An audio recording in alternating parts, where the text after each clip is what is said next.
token 15 दिन कर दिया हवा 225 दिया हवा 150 तक कष्ट करी के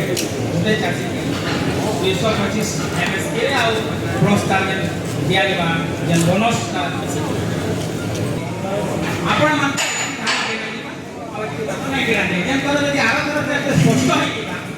तो होई पारे चासी माने काका धान के रखले गेले केते छाड़ी पड़े एबे सेना घर मान के बोले सब टाइप रो हिसाब तार मूल्य ने रखला मूल्य न हिसाब तो ई जोड़े विषय बेसिकली कथा ना पारे आगामी दुकान केबे आसबा केबे से दुकान आसबा केते होसन से प्रशासन में होते बाकी केते परसेंट दुकान बाकी रहले केबे आसबा अभी नो बीटीएस रे केते धान बिक्री हवा अच्छा स्पष्टीकरण जदि करा हवा आज सवारे फिर शुरू रे जाति चाहू छे जे धानटा बेची छे हमें भी चाहू तो हम धानटा बिक्री हेले न कर लेबर लोग जे हम आंतरिक खर्चा फीस पता हो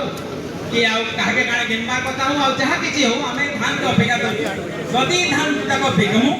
धीरे धीरे फिर हम जेन उधार धारी हम भी चाहू तो धानटा ठीक है समय बिक्री हो और जल्दी बिक्री हो वर्षा होचे आ